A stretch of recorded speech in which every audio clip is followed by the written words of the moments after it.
You're good. Okay. Go for it. How's everybody doing today? Good. Good. Wonderful. Introduce myself. My name is Adam Boynton. I was Sentinel Technologies. I've worked in IT for a little over 20 years. And you need louder? Can you turn it up? Yeah, I am. It's. Hold on.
Go. Go. Okay. Hello, everyone. My name is Adam Boynton. I'm with Sentinel Technologies. I've worked in the IT field for over 20 years, and with a variety of different roles. Finally, security is my kind of my latest focus, and I'm here to help you guys kind of address the different issues you run into on the web, and hopefully educate you on how you can not be tricked or fooled by some of the bad actors out on the internet, because there are lots of them out there. All right. Do you see my presentation there? Yep. There we go. Okay. So put together a little slide presentation, just basically it's kind of general online safety for pretty much anyone. This will apply to any age group, any age set, just like how to best protect yourself when you go online. Go ahead. So, obviously there's a lot of reasons to go online. Social media is a big reason, shopping, communicating with friends and family. They're just watching videos. There's just a wide variety of issues to go online. All right, go ahead and go next. One of the basic safety and privacy tips would be to use a strong and unique password. And a lot of times that's going to be, 8 characters with letters and numbers as well as capitals, and then also weird characters like exclamation points and question marks. Just kind of mix it up.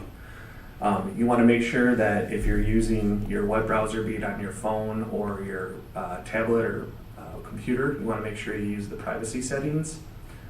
And then obviously if something pops up on your screen, you want to think before you click on it, because a lot of times they'll target pop-ups on browsers and whatnot, and a lot of people will click on it, and then that'll infect your machine and whatnot. And then also, if you think that something's on your computer, you can reach out to your internal staff like Jesse over there to help you out. Go ahead and next. There's a lot of common scams out there. A lot of them are a personal emergency scam where somebody will call you and say, I'm with your son or daughter, niece, nephew, grandson, family member of some type, and they're in the hospital and they can't talk to you right now. I need you to wire, $1,000. And so many people fall for this one. It's really too bad because it pulls at people's heartstrings. A lot of times too, they'll also call you up and they'll say, you owe us money, and we're the IRS or whatever. And if you don't pay, then the police are going to come to your door. I don't know how many of you folks are online dating, but there's also a lot of online dating scams out there. And then probably the worst one is the infected computer scam.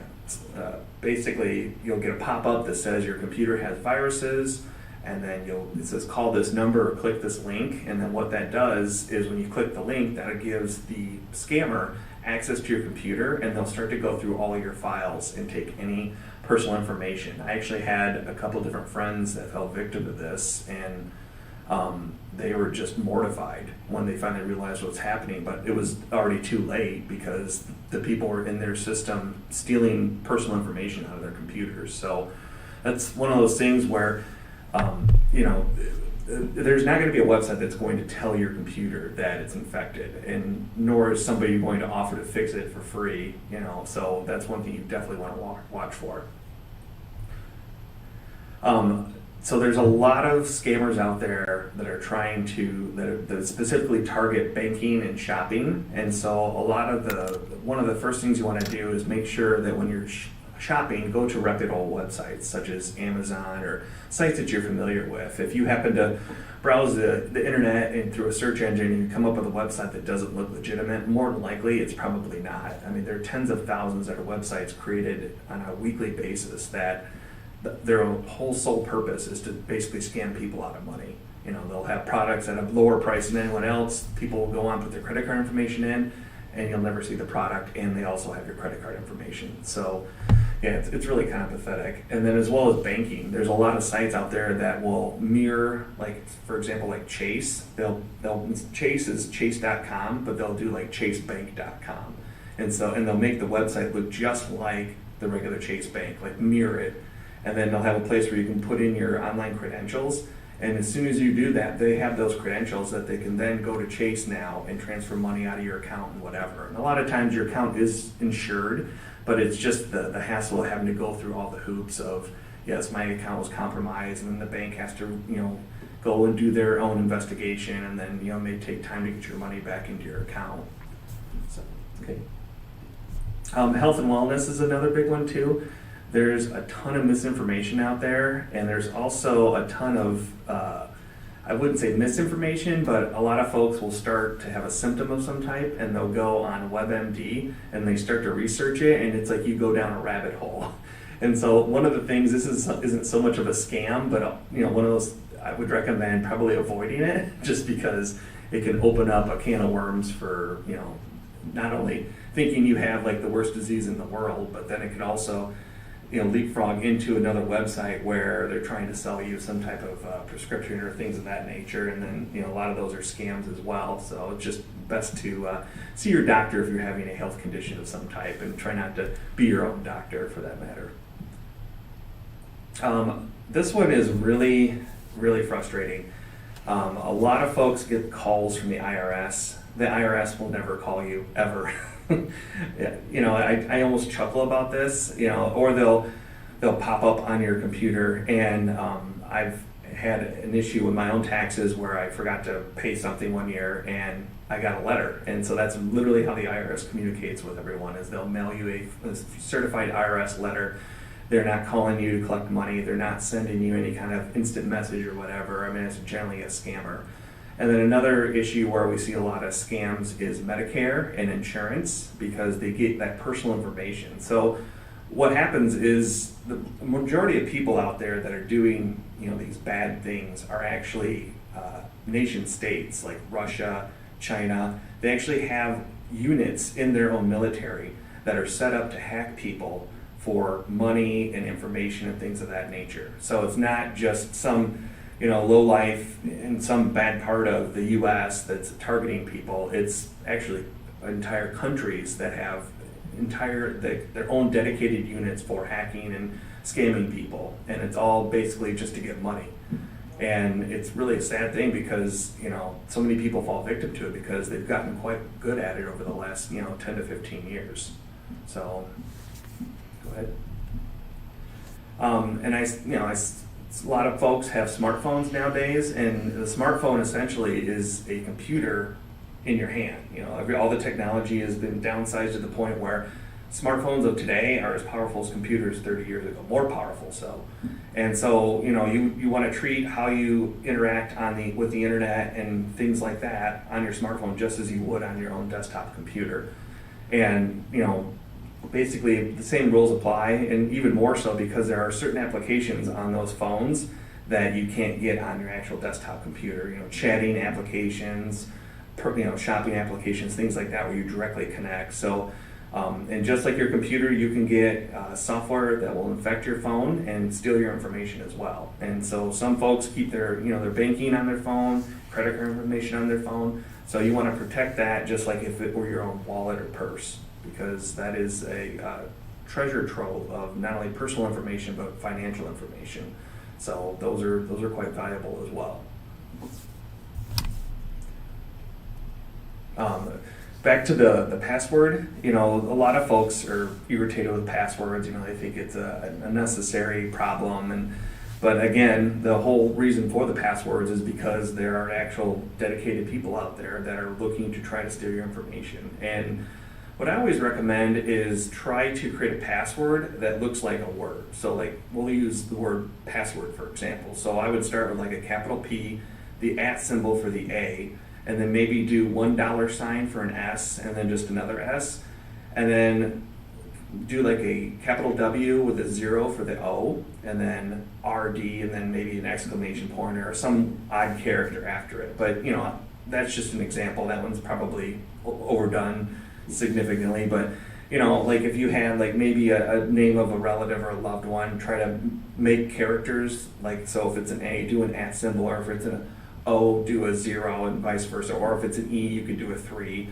something that would resemble that actual character, and that way it's somewhat memorable to you, but at the same time it's somewhat secure because it's using both alpha and numeric characters, as well as if you mix it up with like a question mark or an exclamation point. It makes it a lot harder for those to either be guessed or actually cracked, because what a lot of these organizations are doing now, they have high-powered computers that will take your password and try to crack it using very high-end computers, and a lot of times they'll have it cracked within a few days. So yeah, you really can't win for losing with that. A lot of folks are now going to what they call two-factor authentication, and what this is you'll enter a password in, and then you'll get a text or a phone call on your cell phone. And this is basically another secure method, because if somebody has your password, more than likely they don't have your cell phone, and so when they try to access your account, you'll get that text message. And if one thing that we found though is a lot of folks will just blindly hit accept, even though they didn't request that two-factor authentication. And it's just because it's just a nature of habit that folks are like, oh yeah, I just did that. I mean, we tested our own employees, and 75% of them actually hit accept when they never initiated the first login factor. So it's just one of those things where a lot of it is just being personally vigilant, because the problem is you get into this mode of just doing the same thing day in and day out, and you get a habit of, oh yeah, I got a request to hit accept. And so you'll find that you'll really see this more on your more secure sites, like a banking site or a credit card site, where the request is, because the information is a lot more critical. You also see it on a lot of your health websites, because obviously that is very sensitive personal information, so they want to keep it protected. Another thing I'd recommend, because there are so many passwords to so many websites now, they have a thing called password managers. And this is a software that you can keep on your smartphone or your computer. And what this does, allows you to save all your passwords to all your different applications or websites, and then you have a master password that accesses that. And if it's on your smartphone, the nice thing is with smartphones now, they're doing what they call biometric security. And so that is either you can take a fingerprint to access your smartphone, or they take the Face ID, where they take a picture of your face, and that's how you are able to access your smartphone. So it gives you that extra level of security. And then we're also starting to see the biometrics a lot more on computers. A lot of the newer laptops are coming with a fingerprint scanner, and a lot of them will also recognize the Face ID to log you in. That's pretty much all I have. The one thing I do want to say that I see a lot is a lot of the random phone calls that people are getting saying they're Microsoft, and there's a lot of viruses or whatever on your computer. Please let us connect your computer. And I'll say that Microsoft will never ever, or nor will any computer software manufacturer ever contact you to fix your computer, let alone for free. So Microsoft is a giant conglomerate, that's a billion-dollar company, and they really don't care about people's personal desktops. And I've seen so many people fall prey to this, and it's just really a tragedy, because they make it as it's such an urgency, and people obviously they want their computer to run. They don't want it to, be malfunctioning, and they think, well, it's Microsoft calling me, but it's actually not. And so, again, I think a lot of it comes just to being vigilant with everything, because the bottom line is just like walking down a dark alley. You need to be protective and have your wits about you. So the internet essentially is a dark, dangerous alley, and there's all sorts of people out there trying to get you and take advantage of you. So, is there any questions? Yes. Is there any way you can skip passwords and just go with facial recognition? Not quite yet. Unfortunately, that technology is slowly being adopted by a lot of other companies, but every website has their different means of authentication. And so because of that, some places do allow that, but other places don't. So like I know when I'm on my iPhone, I have a lot of my websites set up to use my Face ID to log into them. You'll see that a lot more with the phone itself, but when you get on an actual computer, you don't see that adoption nearly as much. So I would say if you're looking to try to do something like that, I would definitely use my smartphone more, just to that way it's easier to remember the password, because the password is your face or your fingerprint, versus on a computer, they don't seem to have that fully adopted yet. And a lot of it is because not all laptops have cameras, nor do they have fingerprint readers, so whereas a cell phone has all that built in right from the factory. So the cell phone is going to be probably your more useful tool to do that. And honestly, from just an inherently secure perspective, I would recommend like an iPhone or an Apple iPad for internet browsing, things like that, because those seem to be a lot less susceptible than PCs and whatnot to viruses and scams and things like that. And they're a lot more intuitive to learn. So if you're kind of new to the internet or new to browsing the web and whatnot, an iPhone or iPad is definitely going to be a lot more intuitive, because it's a point and click type system. It's all touch screen. And I find those to be a lot more user friendly versus a PC with a keyboard. Those can be a little more intimidating. And they also don't seem, like I said, they don't seem to be nearly susceptible to viruses and bad things on the internet. So they have Apple has a very secure system, so it's a lot more user friendly in that regards too. So yeah, Go ahead.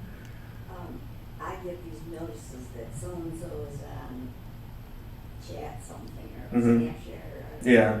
I have no idea who the people are. Why do they send me that? They're just spamming people. So what they'll do is they've gotten your email somehow or another. So what happens is a lot of these larger companies, they'll get what is a breach, where somebody has gotten into their system, and then they harvest all the emails and contact information, and then what they'll do is they'll try to reach all these people in multiple different ways.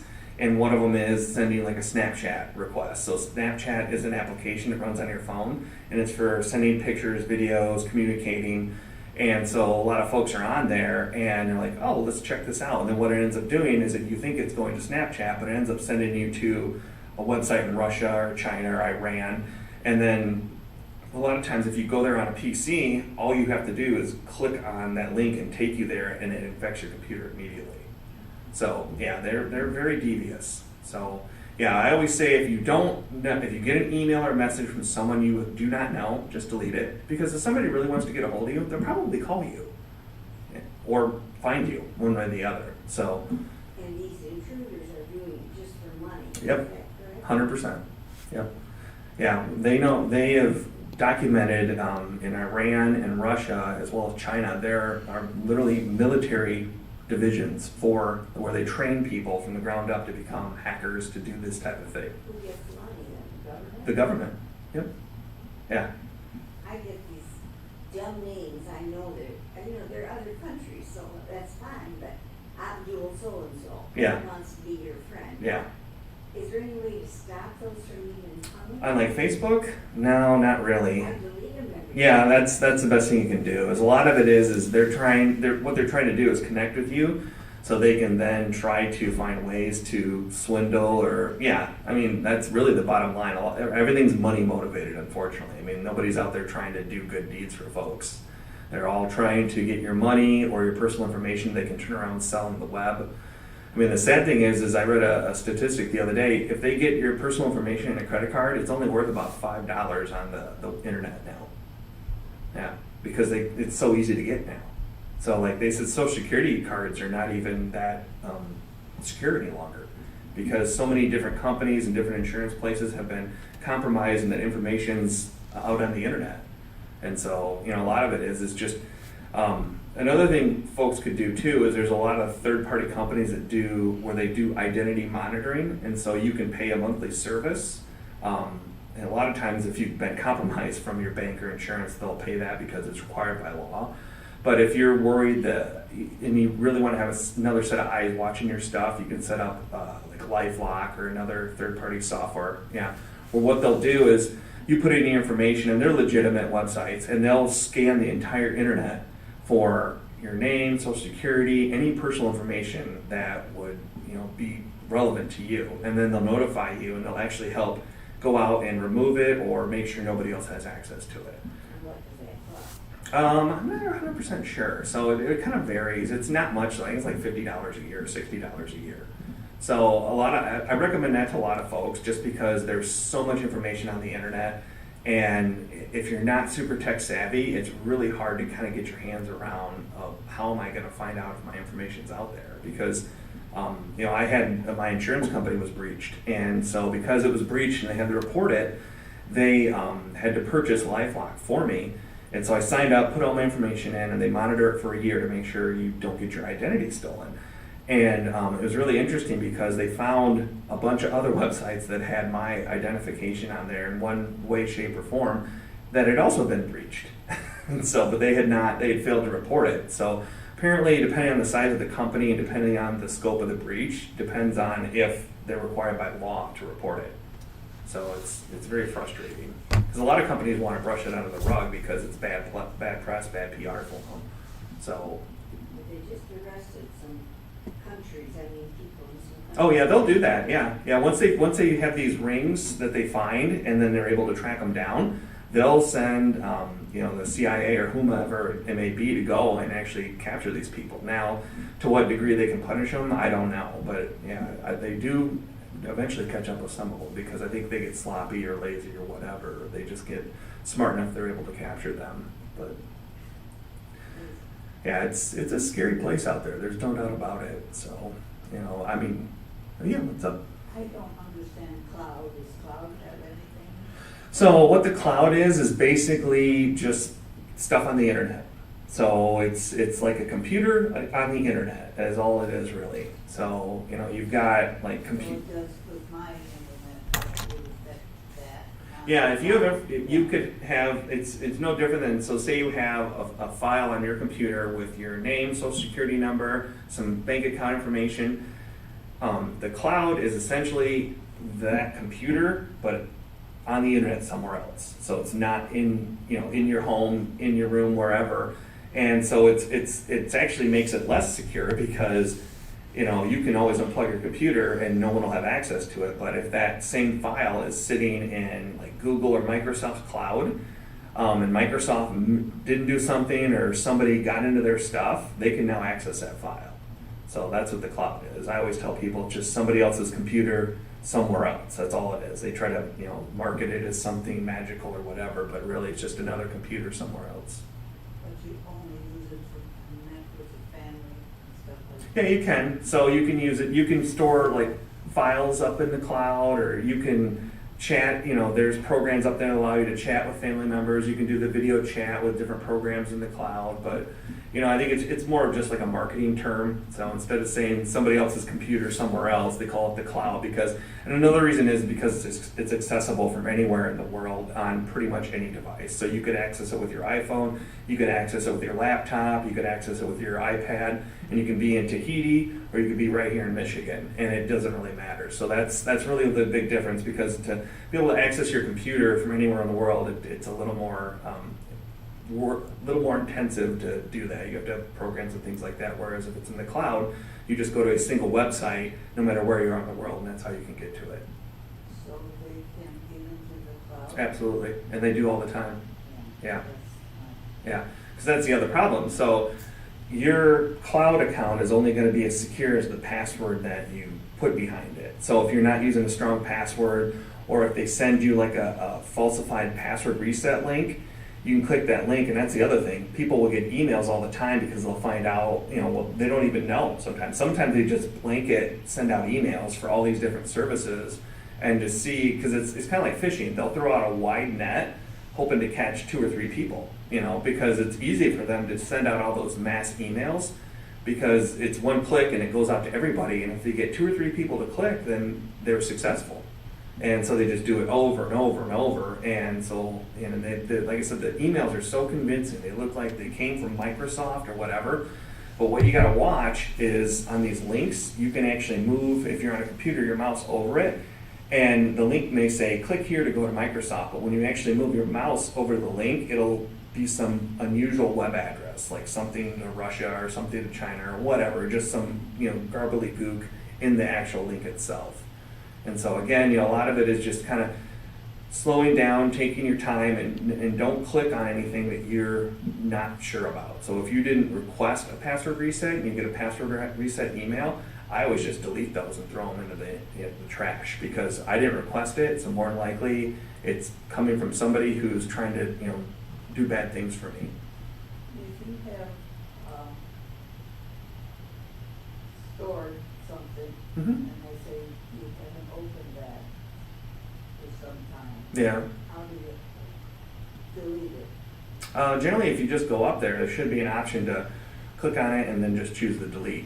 Each one in the face, Yeah. just like that. Yeah, a lot of times if you click on one and hold your control button on your keyboard, that allows you to, everyone you click on will be at the same time, and then you can just delete them. Yes? You can ask, I'm here as long as you need me here. I feel like a dummy, but I get charged 99 cents a month for the iCloud. Oh yeah, I do too. Yeah, because what it is they have a basic storage plan, and then once you exceed that amount of storage, they charge you a fee. So I pay like $1 or $2 a month for mine as well. That's not bad, but I So don't remember even setting it up. And I it comes default with your iPhone. Pardon? It comes default with your iPhone. So when you buy an iPhone and you get the plan, it will it comes as default. And then I'm assuming you got a bunch of pictures up there or something, because those, Yes. yeah, pictures or videos. So one thing you could do is go into your phone, into your files, and start deleting some of the files, because if you get it below a certain amount, it'll no longer charge you.